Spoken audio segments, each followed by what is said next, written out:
I mean, look, he's looked great. I mean, he's played great since he's gotten this new cast of characters. And even remember the last game before the trade, he was incredible. He hits the game-winning fadeaway against the Minnesota Timberwolves. So, yeah, here's the one problem.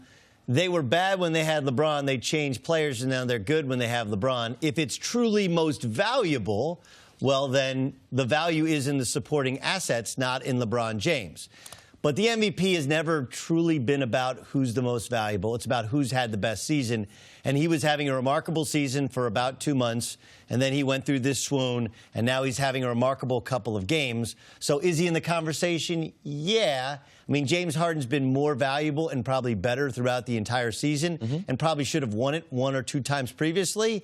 But I would say LeBron is absolutely in the conversation, and he's played like the best player in the game the past 2 games. Quick follow-up, though, Doug. When you talk about most valuable, somebody that was sitting in this chair the past 2 days said that it is LeBron who's essentially primarily made those 4 guys around him so successful. So would that be built into the calculus of his value? Yeah, but if that was the case, then why didn't he make the previous cast? Well, that's what Cris Carter was saying. Last 18 games before that, they were 6 and 12. So we can't always build a house on what Nick is putting as the foundation. All right. But what I think is LeBron had played so spectacular. But with Houston being a half game from Golden State, most valuable, what he's meant to that franchise this year, bringing over Chris Paul, and people, you know, and you got the question, can they play together? Yeah. 2 ball-dominant guys.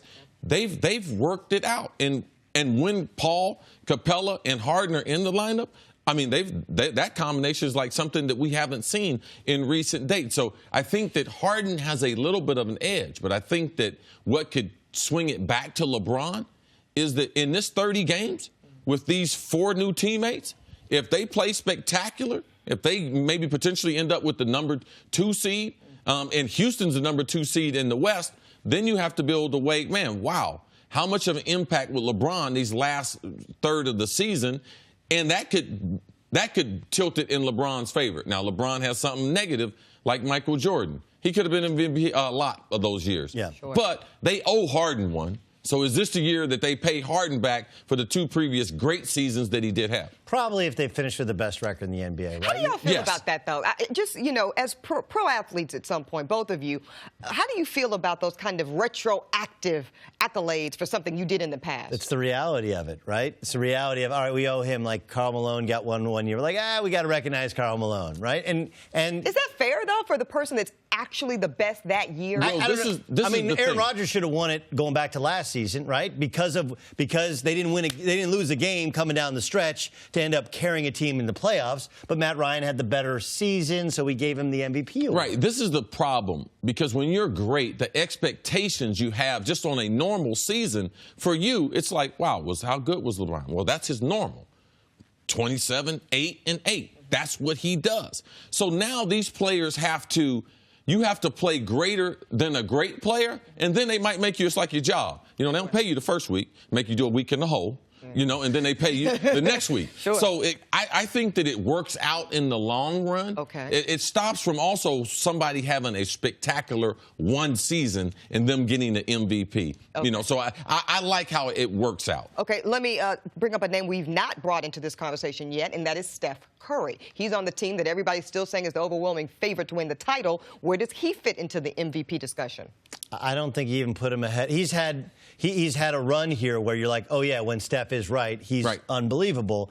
But I still think I would put Durant ahead because what Durant contributes offensively is similar and yet maybe even less guardable. And then he's contributing more at the defensive end than he has at any other point in time. And look, they're going to split votes. It's just that's the problem of it. But that's part of signing off. If you're going to play together, like you're going to be, you not necessarily cancel each other out, but you can't tell the difference. You can't tell the difference between how they're playing. It's interesting, though. That, to me, is one of the things that I think fans sometimes lose sight of. Like, there are people that forever hold it against Kevin Durant for going and signing up with the Warriors. But to me, that shows a sacrifice of ego. Because that's saying, like, yeah, I'll probably never win an MVP award again. Okay. And it's made him a better defensive player Right. So I'll be a finals MVP, which is better. Or maybe even not a finals MVP, but I'll win championships. And, like, look, the MVP conversation is cool, but, you know, Kobe won 1. Michael could have won 10 of them. It didn't really matter. We really, truly judge people's greatness, especially in basketball, based upon the number of championships they won. Absolutely. It's harder in football because there's so many other moving parts, so many other players. But yet in basketball, it's how many of the big rings did you actually win? And the MVP is an interesting discussion. I think that we take it too literally, value. LeBron has the most value. Durant has more value. James Harden's brought a ton of value to Houston, but he's had 3 great seasons, and this one has allowed his team to compete for the best record in the NBA.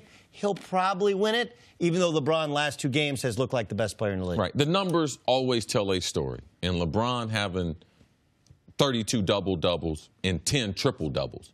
Now, he might end the season with 15 to 20 triple-doubles. He have 20 triple-doubles. Yeah. LeBron's going to edge him out. But he also had 7 weeks where he had the lowest plus-minus in the league. And you think people will remember that, though, when it comes to, you know, when it comes time to make that MVP decision? Are they going to go back in the archives, so to speak? That's what becomes important for people like us to bring it up. Because we're saying, like, look, if LeBron is so great and so valuable, why do they have to change everything else around him? Because I'm going to have a few debates with a guy sitting over there. If LeBron is so good, why were they? What was the record? 6 and 14 of the last 20? 6 out of 18, 6 and 12. 6 and 12. Go ahead and get that paperwork going, Doug. Okay, good. Thanks for watching. Subscribe here to get the latest from the show. Also, be sure to check out more of the best clips from First Things First, or go watch a few segments from our other shows on FS1.